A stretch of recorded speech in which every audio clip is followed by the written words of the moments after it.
Welcome to episode 2 of the Neurospice Latte podcast. I'm your host, Anthony Gauna, and on this podcast, I sit down and talk with other neurodivergent folks to have them share their story, their journey, and systems, rituals, tools, apps, all the sort of things that help them get by in their day-to-day life.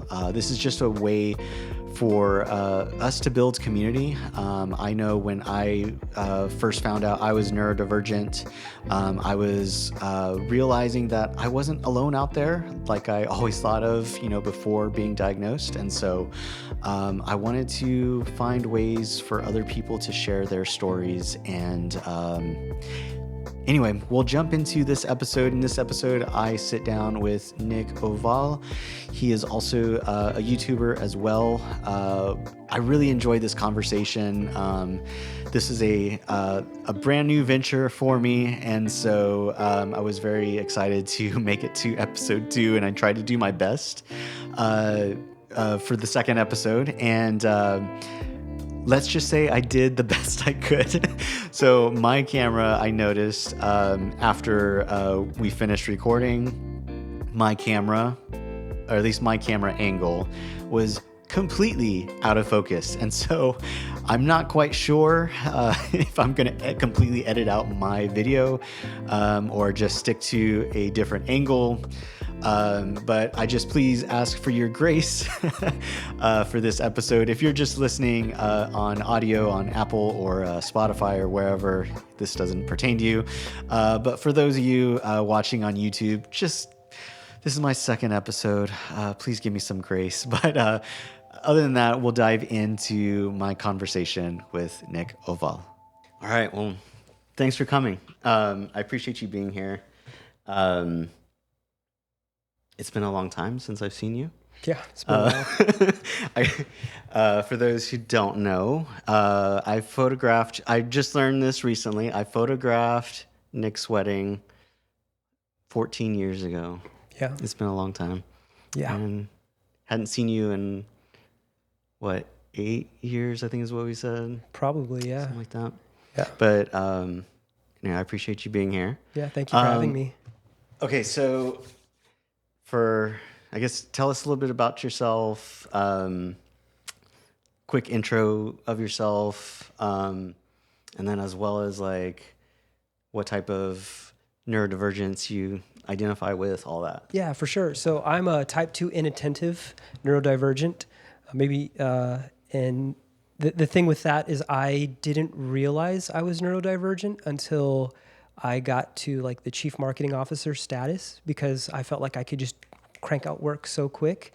When I started to become CMO and had to manage multiple people, multiple projects, it started to fall apart really quickly. And it was at that point in time I realized I have all the traits, online tests say it. I went to a doctor and they're like, you're type 2 inattentive. You can focus, but you do not focus on for long, and you don't focus on the details. And that was the Achilles heel. And so, saw a doctor. It was about 2 years ago, and got a diagnosis, got on medication, and it was like a whirlwind. From one day to the other, I felt like I was a whole different person, and it just felt wild. It was just wild. To kind of go a little bit further into it, honestly, I saw how overwhelmed I was. And the medication helped me see there's no way any regular human being could do this. And so I quit my job. It literally upended that part, because I was I want to do something for myself. And I feel like I can start to do stuff for myself. And that's type 2 inattentive. Yeah. And what I currently do is I currently run a micro agency. I have 4 to 5 clients. And then I also do some side businesses. I'm trying to launch a journal business, and also doing coaching and things like that. And so. Wow. Okay. I've got a few things. So, okay, I want to go back to what you were saying with you said it was related to work and kind of and all that. Was there any particular moment, or did someone say something to you? What was the thing that made you be okay, I want to check this out? For sure. I've always had a feeling that was there, because I remember my earliest feeling of not wanting to do any work was like second grade spelling. Like I literally like threw myself on the floor and started like, just throwing a fit. And like, I remember doing it. And it's because I didn't want to focus on spelling. And to this day, my grammar and my spelling is terrible. It's horrible. But those things kind of like were lingering in the back of my mind. The defining moment was where I had a project. I'm missing deadlines. My team we're all fumbling the ball. We're a creative team. And so I think half of us were probably neurodivergent. And the moment that it came due for delivery, it was just like a cluster, like nothing was going to work. And I remember sitting there thinking like, what is wrong with me? And I like cried for 15 minutes. And I'm not somebody who cries. Like I'm not super emotional. And it was just the weight of feeling incapable. And I was like, I have to do something about it. And and that was the start. I started looking online, and that's where I found a doctor. It was actually quite hard to find a doctor who would see somebody over the age of 15. Interesting. Yeah, that was really wild. I was like, every specialist, I wanted to actually get a brain scan. I wanted to see the brain first off. I wanted to like actually see, like, is blood flowing? Is there things happening? And it was impossible. They're like, you have to be 12 to 16 in order for us to do that. And so I was like, this is really strange. Yeah. But so that was the catalyst. Crazy. I tried medication and I wound up getting off of it. I think I was like I was on Concerta, I think, which is like I think it's the generic Ritalin or something like that. I don't know. My hair started falling out, so I got off of it. Oh no. And like it was at the time when I was trying to grow my hair out, and like not all my hair grew out in like the front part, but it finally, most of it kind of came back. And so like that was the one thing that I was like, I want to grow my hair out really long. And there is a part of me that kind of misses it, because I remember the first day I took the first dose, I was working at a film lab at the time, and I had to go in, I think, at 10. So I took it like right when I woke up. And so I kind of just spent my morning kind of just doing a few different things around the house and like answering emails. I had music on, and I was going to take the trash out. And as I'm going to take the trash out, I only noticed one thing at a time. So I noticed the bird in the tree. I looked at the bird, and then there was a car coming by. I only noticed the car, and I just remember thinking, that's weird. And then I went back inside and sat down at the computer, and then I was like hearing certain parts of whatever song I was listening to at the time, and it was like things that I just never heard before, and then I just started crying. Yep. And just sitting there like by myself, just crying. And there's like a part of me that really misses, and I don't know, I might explore it one day, but but I just can't get over that fear of like, I don't want my hair to fall out. Yeah. Medication didn't ultimately work for me. So when I quit my job, like there goes medical. And so like I was on Vyvanse. I was like only on 5 milligrams, but it messed with me in a whole different way. So I wouldn't eat. And I would, and so that was the thing, is like I'm already skinny. So if I'm not eating, like there's some problems there. And then my heart was always racing. Yeah. And so I felt like I couldn't work out. Like I felt like the moment I would go for a run or try to work out, it would just be like overload on the heart. And I'm just like, I don't think this is the healthiest thing long term. So supplements is what I do now. Like I'll take some supplements, but other than that, I don't know if medication is the long term. And see, that's kind of like what I decided to do. I was like, it's just a tool. I guess for me, it was like it was just like, is this what everyone else sees? Like, is this what everyone else experiences? Because this is wild. So after quitting it, I was like, I don't know if that would be a long-term thing, because then I did have the the checkups every now and then. And then, my blood pressure was like going up, and it's like, I don't I don't need that long term or whatever. So Yeah, absolutely. I think short term, like it made sense to experience what that was. What was also interesting around that time was it gave me enough like clarity, like I had the exact same thing. I could focus on one thing. I had like my time blindness actually went away, and like I could estimate like what it takes for a task to be done. So I'd be like, okay, it's going to take 40 minutes, and I could see my whole day. And I'm like, oh, this is going to have to move to next day. This is going to have to move to 2 weeks out. And that clarity was something I wasn't used to. It like shocked me. And that was one of the defining moments of like, I have more work than I could complete in 3 years. And so it's like, there's no way that I'm going to be successful in this. It was like one of those like moments where it's like, man, all these plates are spinning. And if I try to keep all these plates spinning, like I'm going to do some like psychological, mental health damage, physical health damage to myself. And it was a thing of like, I have to step back. Like the burnout was just, it was bad. And it gave me a clarity moment to be like, oh, there's burnout happening. And so that's when I decided to like try to use pen and paper to manage the ADD. If I could just write things down, checklists, things like that. yeah. So what kind of one of the things I wanted to touch on was like tools, systems, things like that like work for you. Like, did you go through like a process of like trial and error, like you know? Yeah, for me, it was a lot of trial and error, and I knew inherently I wanted to go to pen and paper. Like this might sound weird, but as a kid, I had a dream that college was sitting at a kindergarten table with Post-it notes and markers, and it intuitively felt like that's the way forward. Like if you want to make something great in the world, all you need is a table, some markers, and some pens and Post-it notes, and it's like something that's kind of like resonated with me. And so I looked online, specifically Pinterest, and I looked for methods to organize my day. And the bullet journal was one that I had practiced like back in the day, came back to it. And some parts of it worked and some parts of it didn't. And so I just started to grab things, reading blogs, and I found something from I believe she was neurodivergent. She was a journal. She used to like do all the journal stuff back in 2014, and she called it the 1, 2, 3, 4 method.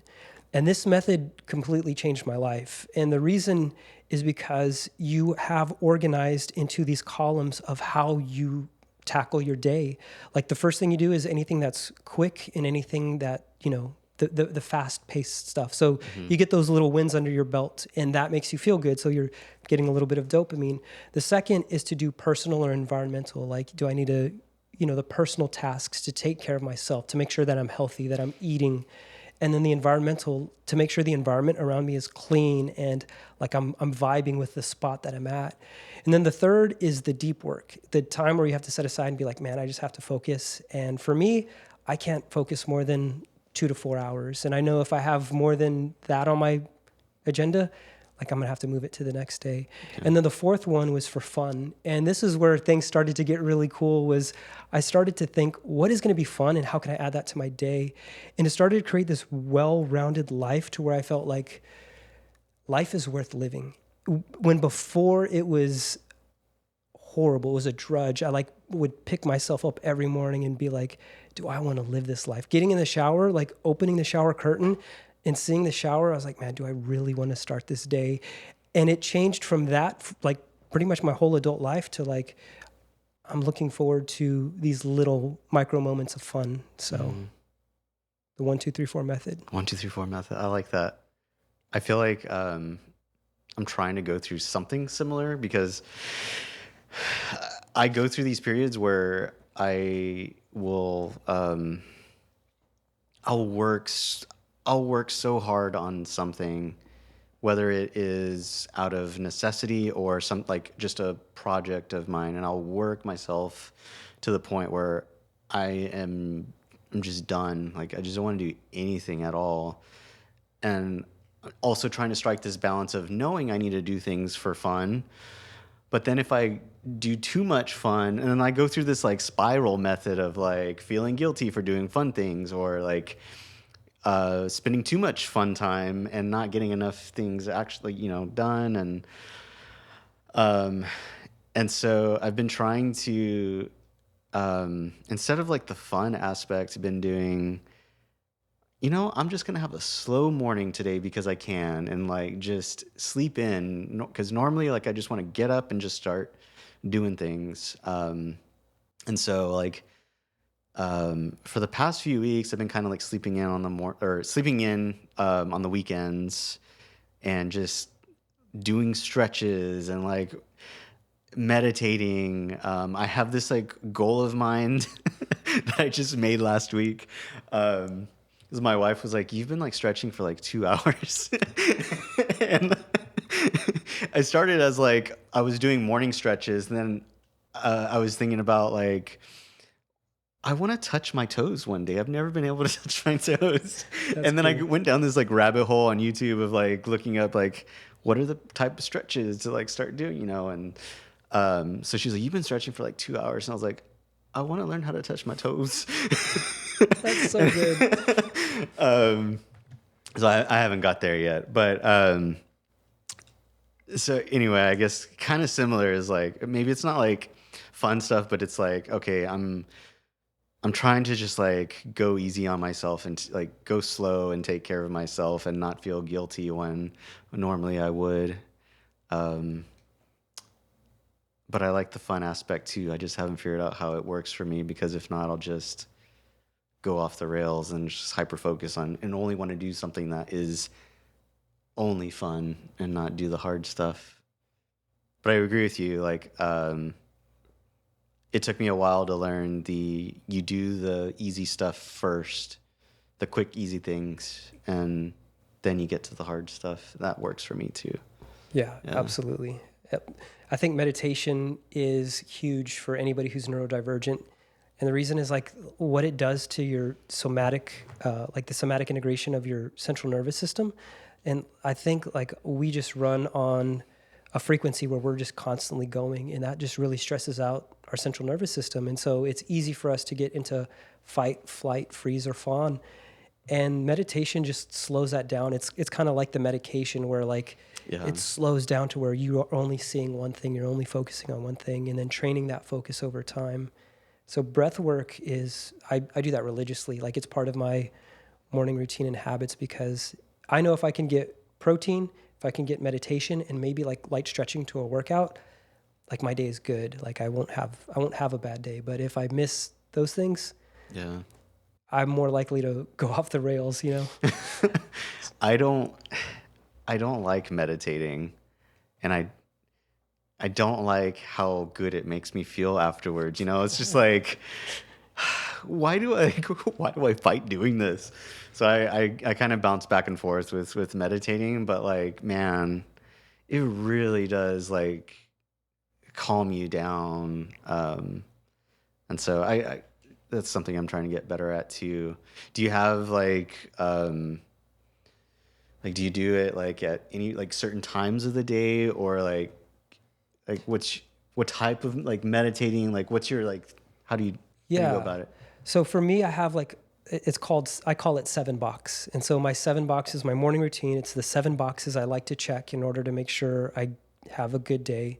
And meditation is on there. And the meditation I like to do is through like an app. Like I'll just choose an app. I'm not trying to go like transcendental, Yeah. not trying to, it's not spiritual or religious or anything like that. It's literally just somatic integration. And Headspace is good. I've used that one for years now.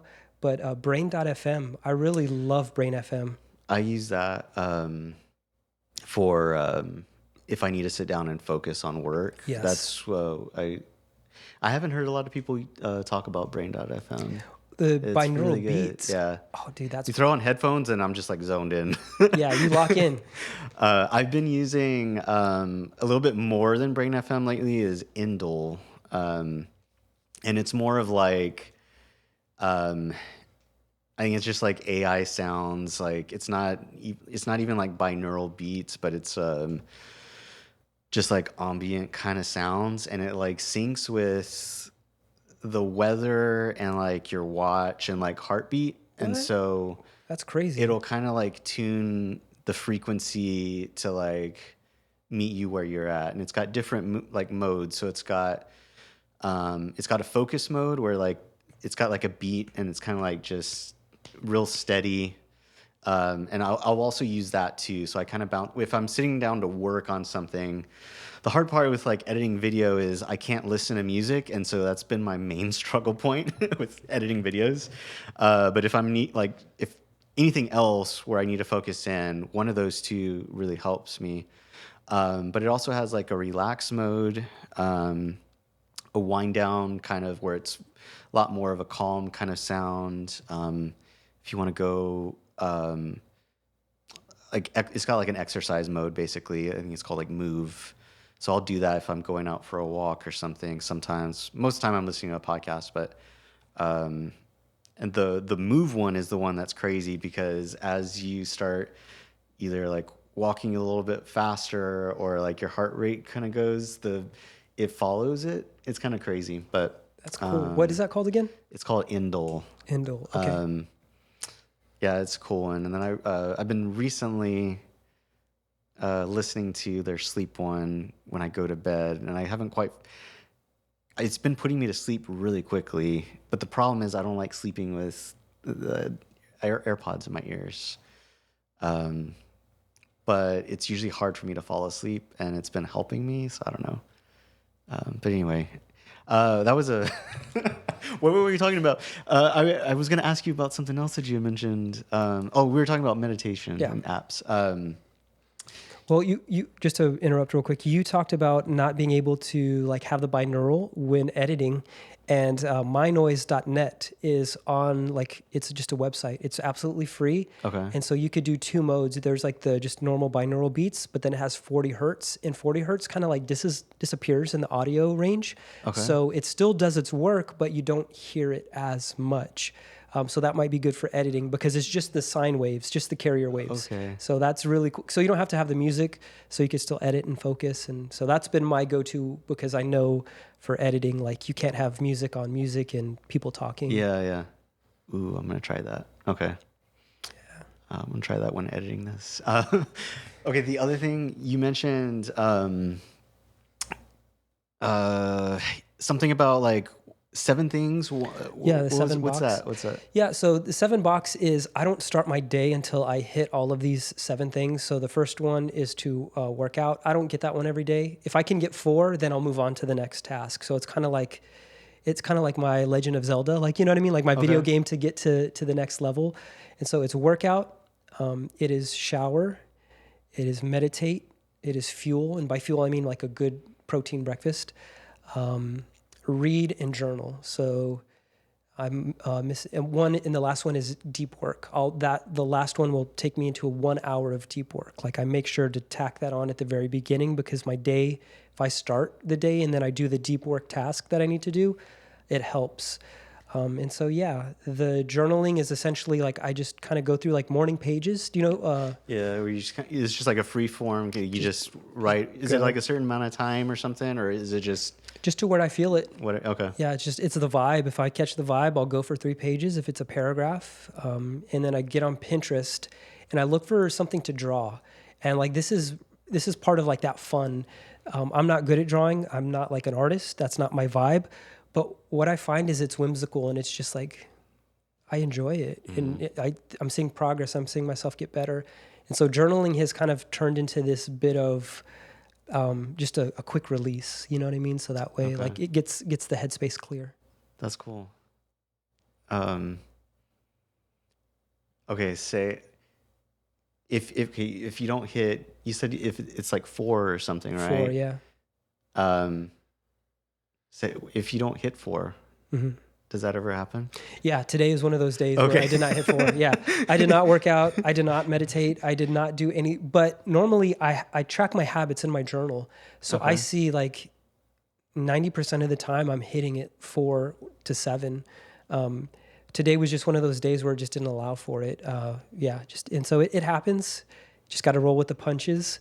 You don't like be like, oh, I'm a loser. Like, No, that's part of it is like, I've realized self-talk is, so everybody, whether you're neurotypical or you're neurodivergent, we all have like 80% of our self-talk is negative and 90% of that is constant. And so it's so hard to change the internal narrative. And one of the things that I've like really tried to do is to find those spots in my self-talk to where it's like, man, like what is doing this? To the point now where I feel a little combative with productivity, like quote unquote regular productivity, or even like to an extent some types of capitalism, because like if it is forcing somebody to work and is not paying them the fair wage and not covering all these things, like I get a little angry because I felt like the narrative has changed so much of like, just this idea that humanity is unique. It's like this wonderful thing to where I feel like humanity is like brothers and sisters. There's a brotherhood there. And if we could treat each other with self-respect and love and care, I think it just raises the quality of life for everybody. But that has to start with me, and it has to start with the way that I see myself. And one book that helped me do that was this. It's called Garden City. It's by this guy named John Mark Comer, and he talks about it's religious in its context. So like I don't think it's for everybody. But it just talks about this idea that other philosophers and other people talk about the exact same thing. Is like if you find your ability to do work with your hands and you love it, that's a gift to humanity. Whether you believe that's from God, whether you believe that's from, just the nature of like the universe, or if you're just in this space of, who wrote 4,000 Weeks? Oliver Berkman. Mm-hmm. Oliver Berkman is this British guy, agnostic, but he's quoting like Genesis and quoting, some of the other like ancient wisdom literature around how the Enuma Elish said the gods created humans to do the work for them, but then there's this other God that creates in order to co-work and to give human work dignity. And I'm just like, I hyperfixate on religious texts. Like that's one of my ADD things. But when that changed my worldview and the story that I tell myself about myself and the world around me, it was just like, man, how can I do this and it just doesn't seem obtrusive or weird, or how can we change the internal narrative? You know what I'm saying? Mm-hmm. So that's something for me, this is it's something new for me of trying to change that like negative aspect, because, and honestly, the main reason I wanted to start doing this, and start this and have other people share their stories, because I went through some pretty dark times before coming to the realization and learning I was neurodivergent. And after learning about it, I still had all this shame and everything, and negative self-talk. And I mean, I feel only as of recently, within this past year, I've just gotten much better at being easier on myself. And I wanted to bring that up just because I was like, all right, well, it's 7 things and you only hit 4, but what if you don't hit 4? Yeah. Do you spiral out of control like I used to back then?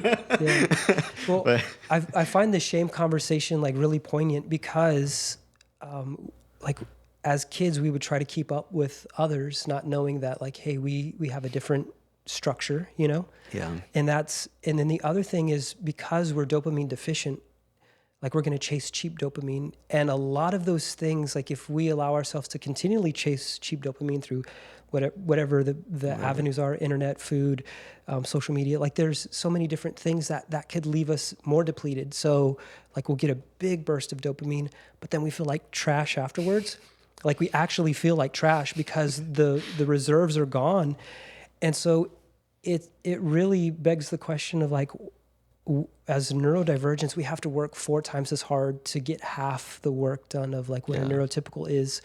But even then, that 4 times the amount of work, I feel, is still healthier because our brains are not latching onto cheap dopamine. And so that's the hard part, is because that shame is it's tied to those moments. And so I'm with you there. For years and years and years, I just felt man, I'm no good. I can't do it. I'd push myself.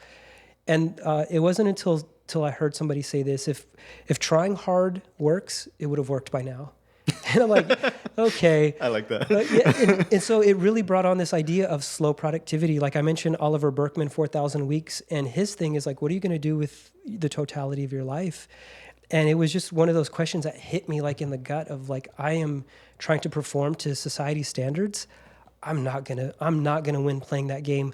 I need to change the rules of the game. I need to go find where I can create something. And this is what I love about you is like your YouTube. And like, I feel like that's where we connect is through photography, through the creative aspect.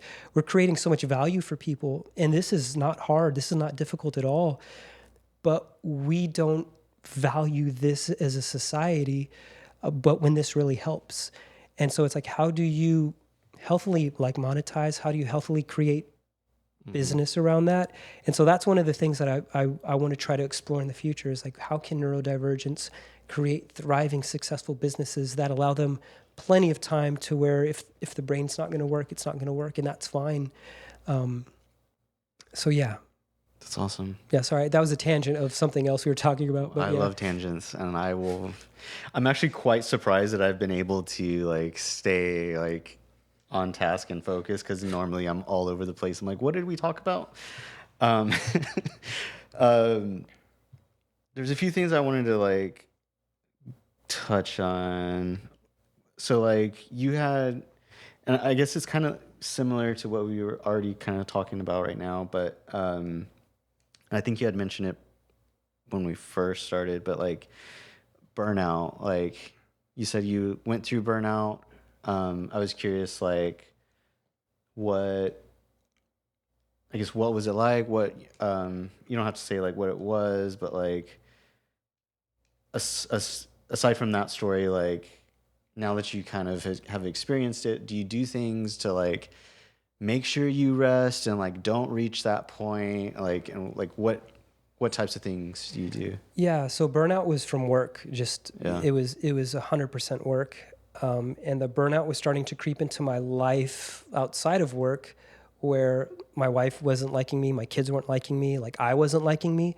And so that was the biggest problem. And it showed up in the fact of I would go to do work and I would just freeze, like literally can't do anything, looking at a blank screen, thinking like, I can't take that first step.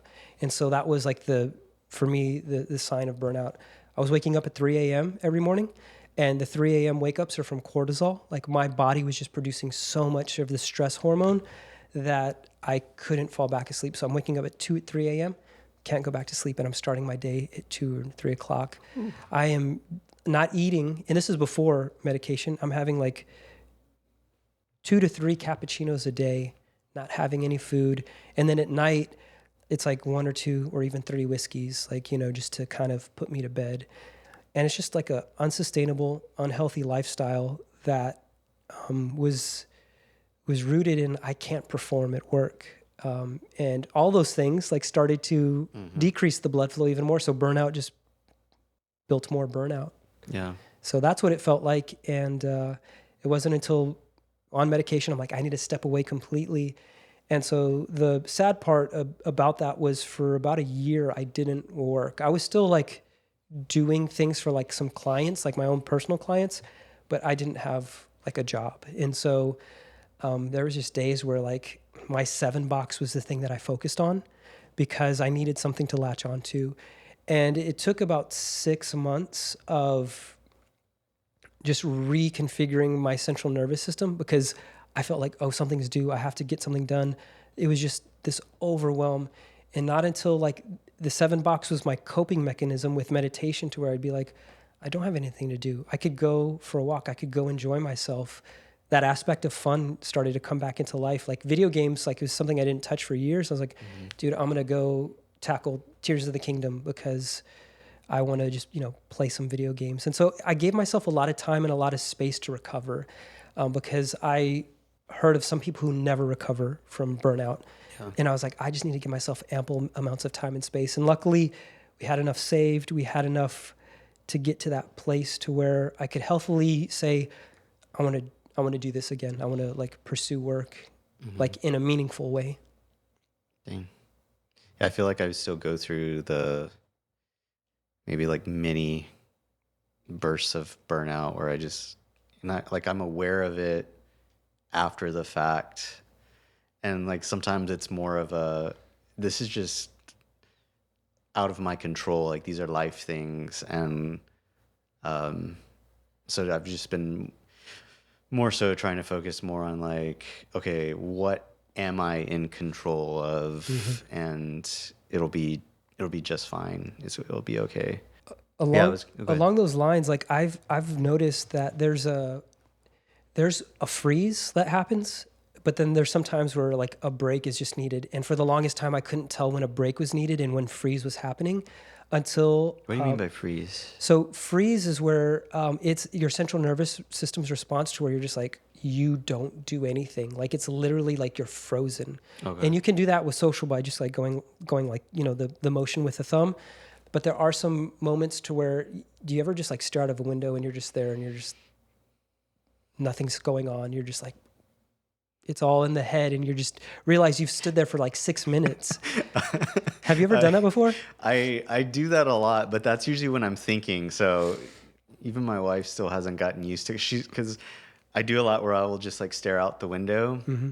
And she's like, "What are you looking at?" And I'm like, "Nothing. I was just thinking about something."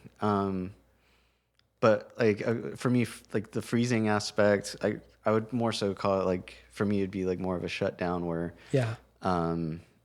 there's, and like it is one of those things that like it was only like looking back in my life where I was like, oh, that's what was going on. But like I had so many like bad relationships where arguments would happen, but like I didn't want to have an argument. Like I wanted to like, hey, I want to take a step back and like let me process this. And I wouldn't have that ability, like that chance to like to do that. And I would just get to the point where I would just shut down and I just couldn't even talk.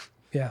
And that got me into a lot of, it didn't get me into, it was just something I just didn't understand about myself back then. But I think that's the closest thing I get to like freezing.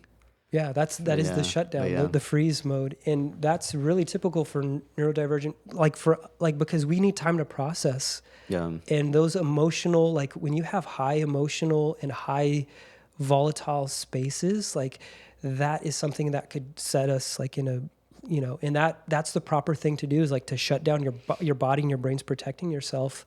And I felt that, our body keeps a score with people, like meaning like if we've had problems with this person and we get near them, even though the brain is like, I forgot about the 20 times that we had this argument, but you get close to something volatile, you'll feel it like in your body, in your chest, in your stomach, or in your back. Yeah. And it's just one of those things of like, I think that as neurodivergent people, we need to like be slow in relationships and slow in conflict, because I think a lot of times, I know me, for example, I felt like I've been taken advantage of whenever I've been in those high emotional states of somebody could suggest something or say something. And because my brain is like, get me out of here. Like I'll do whatever I need to do in order to appease the situation and to go run and to go find something. And so it was one of those things of like slowing down with relationships helped tremendously. And like not going into fights, like knowing that I have the choice of like somebody's ramping up. Hey, we could chat about that another time. Like there's no need to have this discussion right now. And those like that having some separation has helped tremendously. What advice would you give somebody? I wrote this down. What advice would you give somebody who's discovered, like maybe they've recently discovered they're neurodivergent, or maybe they know they're neurodivergent, but they're like struggling right now. Anything come to mind? Yeah, absolutely. It's a mantra that I say to myself, and it helps kind of get over the shame. It helps get over a lot of the barriers, the resistance that I feel sometimes. And I tell myself, slow is smooth and smooth is fast. And I repeat that because I know I can't keep pace with my neurotypical, whatever's happening in, whether it comes to work or anything really. But I realized if I could slow down enough and if I can divert that, the part of my brain that's like the Ferrari, if I could put that into just something that's excellent. It's slow, it's excellent, but then when it ramps up, it ramps up. And then it comes to this place where then smooth is fast. And so we have the ability to hyper focus and to get a lot of work done in a short period amount of time.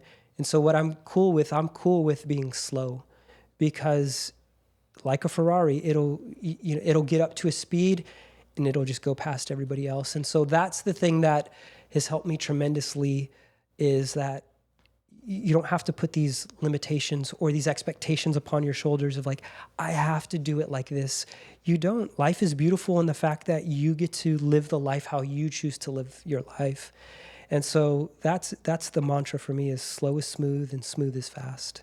I like that. I feel like that's what I'm kind of trying to go through right now with my slow mornings and all that. Although I do love me a good like deadline. I was helping a friend of mine out with mixing one of his new songs. Like I'd recorded him years ago, and he has a new song he wrote about like Thanksgiving. It's about him like ruining Thanksgiving. And he played it for me one day and I loved it. And I was like, I want to help you like at least mix it. Like I want to make it sound real good. So his deadline was Thanksgiving. Oh, nice.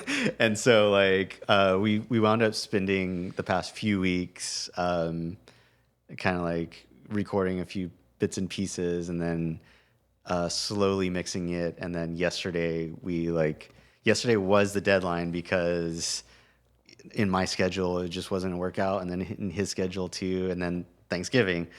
So we wound up finishing it yesterday, and like even coming up with the artwork afterwards. And I remember telling him, like, as he was leaving, I was like, dude, we got to stick to these reasonable like deadlines, because it works for us.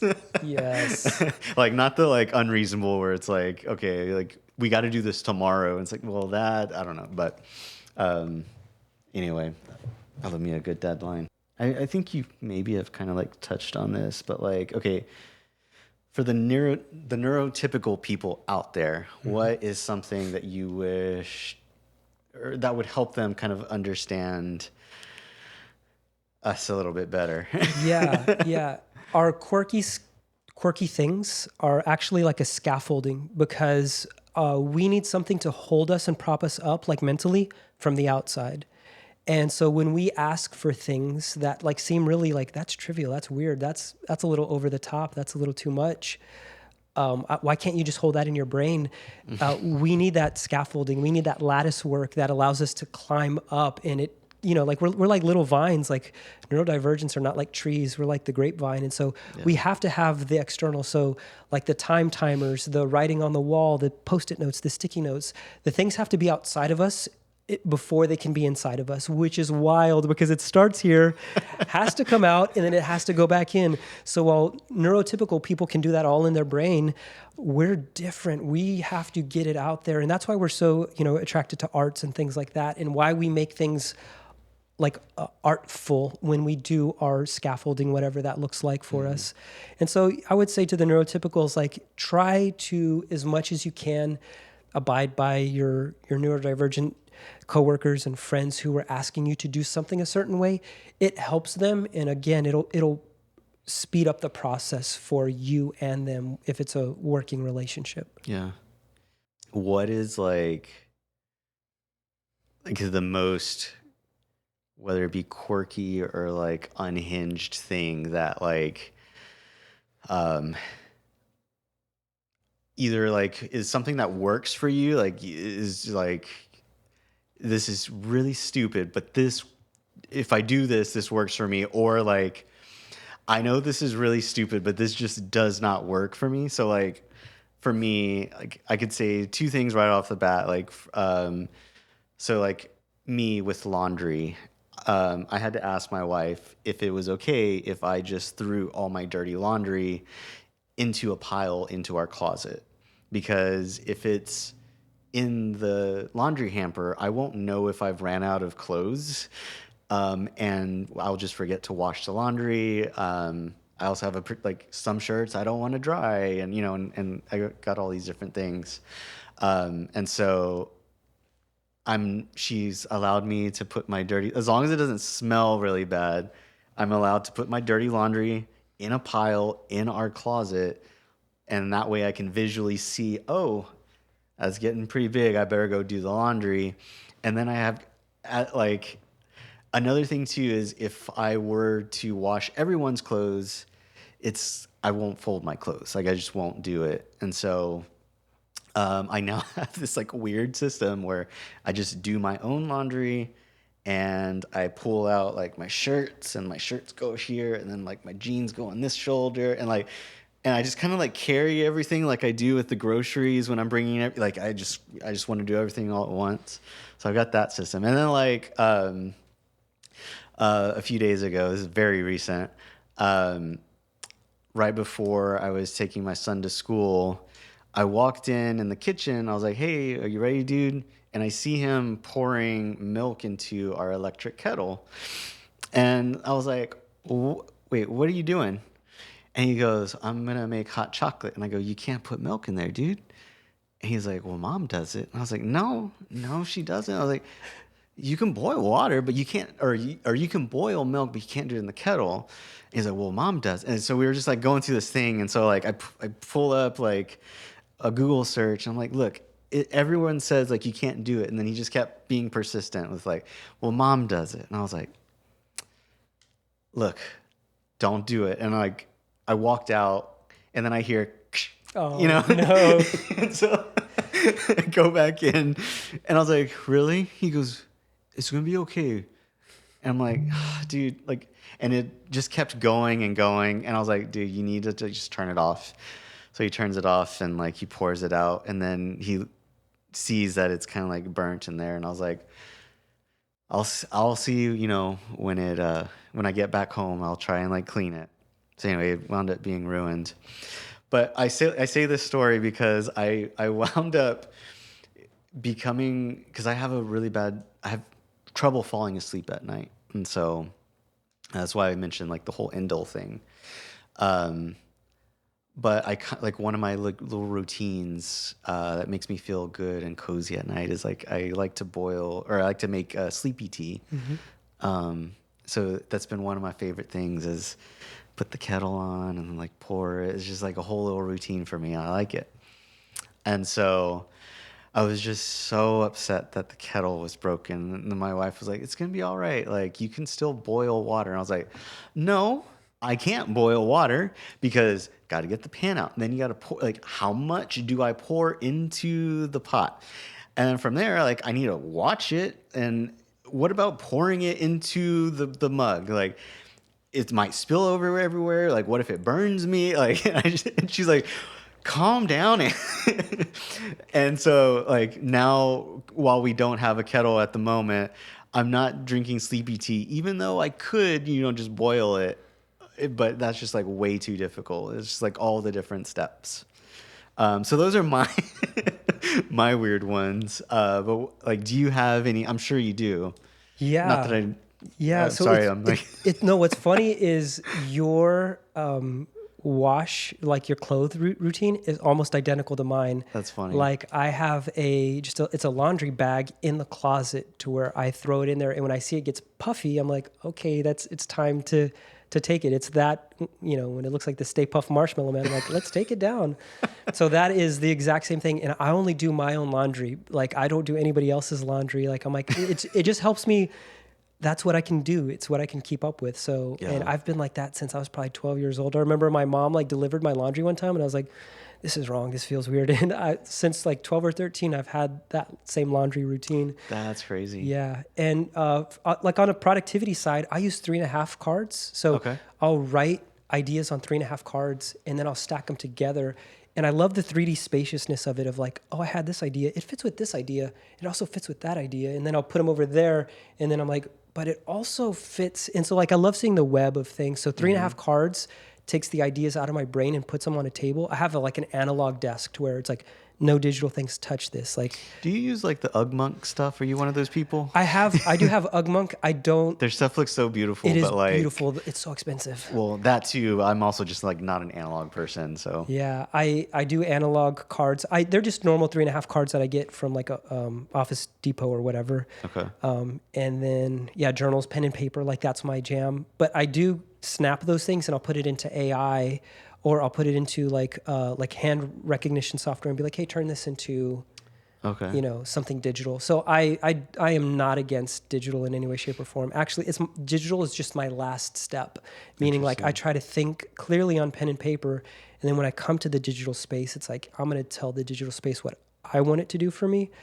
And then the other like routine that's kind of quirky is I read philosophy the last 10 minutes that I'm awake. So like Seneca, Marcus Aurelius, modern philosophy. Did you say the last 10 minutes you're awake or before? Okay. Yeah, right before bed. So Okay, gotcha. Last 10 minutes. Sweet, like I know like around 9:30, hop into bed. I have like a little clamp light and some of it's so boring and it helps me just fall asleep.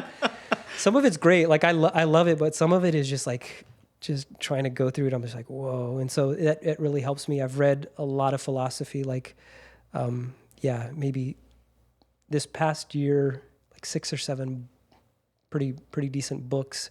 And it's just been the last 10 minutes that I'm awake. Yeah. And it just helps me go into sleep. That's my sleepy time tea. Nice. Yeah. My wife she uses Calm. She uses that app. So if we're not going to bed at the same time, usually we flip flop because there's some days where I go to bed early and she doesn't. Some days I'm going to bed late and whatever. But so as long as we're not going to bed at the same time, she likes to listen to sleep stories on the Calm app. Yeah. And I've tried to there's some days she's like, can we listen to a sleep? It's like, yeah. But man, I just lay there for like 40 minutes. I've realized I can't fall asleep to sleep stories because I've already got a lot of conversations going on in my head at the same time. And then I'm having to listen to that. Like, it doesn't calm me down. And so I don't have I also don't read I can do audiobooks, but I don't want to be listening to an audiobook as I'm falling asleep because then I'm not actually learning. That defeats the purpose. Yeah. But I did want to ask you, before we wrap up, I wanted to ask you about books because I did see your recent video on was it how to focus on books? I can't remember did I get that wrong? Yeah. So I just released something called the Sonal Focus Journal, and so it's the 1, 2, 3, 4 method in a daily. Gotcha. And so it was the books that inspired that. Okay. And so they were all around slow productivity and all around, time management. So Gotcha. Well, I wanted to ask you, because I'm not a physical book reader. I'm more of a audio book reader. Mm-hmm. But for anybody really, do you have any sort of book recommendations, whether it's practical or fun? What are your top favorite books right now? Yeah, so one of them that I'm going through is do you know who Dr. K is? I don't think so. He's on Instagram, and he's kind of like a neurodivergent coach. Okay. But he helps people specifically on Twitch. So he got started on Twitch and all of his content was neurodivergent. So he has a book, it's on Audible. It's 30 days to focus. And the first 15 days are practices that you could do. And I love it. It's a good book. I'm in the middle of it right now. And so it's helping me realize some things, even 2 years into a diagnosis, I'm like, wow, there's some things I didn't even know. So really good resource if you are just finding out you're neurodivergent. And then the other thing is I like philosophy quite a bit. I feel like it helps me frame the world around me because, let's just be honest, sometimes the world can feel like it's chaos. Sometimes it feels like, why is there so much evil happening? Yeah. And why does it feel so hard for people to love each other? It's just this... and so there's this book. It's one of my favorites. It's about a little girl who's about to turn 14, and she goes through all philosophy from Plato all the way to the mid-century, mid-century modern philosophers. It's called Sophie's World. And it's just this beautiful tale. And it's just a great book because it's more storytelling than it is about the philosophy. So you're vested in her story and where she goes, like turning from, 14 to 15. And it's a really cool, unique book. It's a mix of like what if Harry Potter was about philosophy instead of magic is kind of, gotcha. That's how I track with it. But those are the two right off the top that I would say are really accessible for almost everybody. Sweet. Okay. I thought it'd be great to ask you, because I'm definitely not a book reader, but there's probably others definitely out there that are. Could I ask you one question? Of course. So you talked about mental chatter. Do you have like an internal narrative, like the voice that you hear inside your head? It's talking right now. Is it your own? Is it sound like somebody else? Like, or is there multiples? Because for me, I have that same thing to where like it's not me, but there's something that says, oh, like let's not do that. Or I'll talk in we. And when I say we, it's because there is also like another voice narrating, like I probably wouldn't do that if I were you know what I mean? Like that self-talk sometimes. How does that happen for you? I would say it's all me. It's a bunch of me's all in one. For years, even before like finding out my brain's like this, I would always describe like the way my brain is. It's like the Iron Man thing, where he's like, he does this and it's like all this stuff expands out. Like that's my head all the time. And so like one of the things I've been trying to be better at is just like being more honest and transparent, which is, I guess, one of the reasons why I'm also trying to start this podcast. But like when I meet people, like for the first time, it's always like, hey, nice to meet you. I'm Anthony. What's your name? And they tell me their name. I'm not listening because I'm also thinking, all right, Anthony, like look normal, pay attention to the eyes. How can you fit in so that, they'll like you? Like, and I'm like constantly trying to like think of like all the ways that I'm able to make sure that they like me, because in my head, they definitely hate me. They're judging me. Like I'm doing all the wrong things. And so I want to make sure that people like me. And like, so I can not have any sort of conflict or whatever. Like, and so I go through all these different like things in my head. Those are like all the different things that I'm thinking about. Like right now, as you're talking, like, it's just like, okay, Anthony, focus on what he's saying. Don't think, but then I'm also like, all right, well, I got to keep track of time. I got to like, what are your notes? Like make sure you're like staying on, and so it's a me thing. I've got a bunch of Anthonys in my head. But yeah, I've just gotten to where if I realize I've forgotten someone's name, I will be like, look, I'm going to be completely honest. I'm terrible at remembering people's names right off the bat, because I remember faces like really well. And so I'd be honest and like, hey, can you please tell me your name? You're probably going to have to tell it to me one or two more times. And so I do that a lot. But yeah, it's definitely not a we thing. It's just an I thing, including the self-talk or the negative self-talk too. It's a lot of, I'm trying to let go of it, but it still happens. I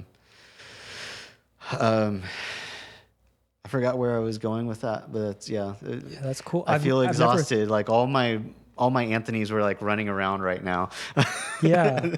Well, that's cool because that's a different experience of what I've had. And like I told you. And so that idea of the multiple me's, like, I feel like it's one me and then other like voices that have been crafted, like maybe from adults, like a coach or a parent or some, I can distinctly tell this is not authentically me. It's a voice coming from like somewhere else in the past or something like that. And so it's good to hear that because that helps me like kind of track and I think for me it's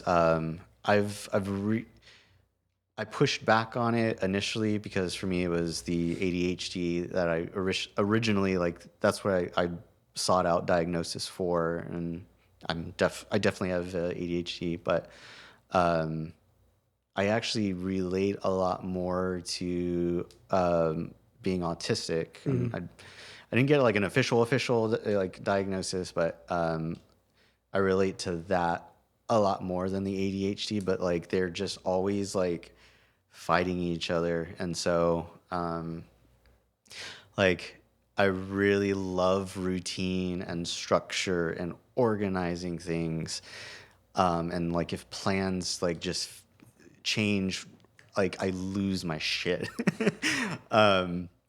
But at the same time, like the other side of me, like it needs like some fun, like let's do something different, like Yeah. let's start a new hobby, like let's go down this other rabbit hole.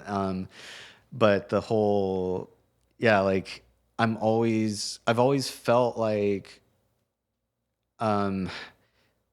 people don't understand me, or like that I just don't fit in. And so since like being a child, like I was always looking for ways of how, like of observing people and like, okay, I need to act this way with this person. And I would always change how I appear to people I meet because based on like their body language and like how they talk and like what they talk about and Same. and all that. And so a lot of my conversation in my head is based around that, because for me it's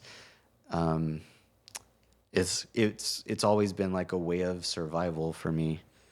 So Yeah. No, I track with 95% of that. Yeah. Like people need to like me, you know, like you look for all the context clues of like, what do I need to do to win at this relationship? And yeah, no, I track with you on that. yeah. Okay, well, I guess where can people, like, would you like to point people somewhere? Yeah, I mean, all I that. think YouTube is probably the best space. Just Nick Ovalle on YouTube. Your videos are really good. Like I look at your videos and I'm like, I need to get to that point one day. all I do is I just like have a lot of cut points. And so Yeah. that was the only thing. And so I picked up like a DJI Osmo, like the little camera, and I just stick it wherever I can. And that's my B-roll. And then so I'll just do that 3 or 4 times a day. And I just recycle the same B-roll. People don't know you're using the same B-roll. So like literally my videos are just a lot of the same B-roll is really what it is. So yeah. And you said you're working on a journal, or is it out? Or Yeah, it just released. So it's at simplysonal.com. Okay. And it's the focus journal. And it's essentially like 12 weeks of, productivity that uses the 1, 2, 3, 4 method. Okay. And then we have QR codes, and the QR codes are meant to be that digital touch point to help people like get through it, because you start something on week 1, by week 8, you're like, dude, I'm done with this. And so there's that digital encouragement to like, hey, push on, keep on, because if you can finish this 12 weeks, it's going to be amazing. So yeah. Yeah, it's that snowball effect or whatever. Yeah. That's awesome. Anything you're excited about that you're working on right now, or? There's stuff like in the works, like I wrote 2 books in like 2 months, like just micro books. Yeah. So I found this hack. This one kid on YouTube was like, go get the wired headphones because it has a mic in it. And he's like, and just plug that into like Pages on your iPhone and just dictate what you want to say. And I was like, crazy. no, this doesn't work. And then I did it and I was like, well, look at that. It works. That's and so cool. I spent about an hour a day talking to myself into my phone. But it's made enough words to like, there's like 2 books in the works, and that might be That's 2026. really cool. So Awesome. That's great. yeah. Well, thank you for doing this, for being here, for sharing your stories. I appreciate that. It was really cool to connect with you again after so long. Yeah. So if you would like to be a guest, reach out to me. I want to feature other people. It doesn't matter if you live in San Antonio or anywhere around the world. I would love to share your story as well, and your unhinged moments and things you do, all the weird quirks. So reach out. But thank you so much for watching or listening to this very second episode of Neurospice Latte. Thank you so much.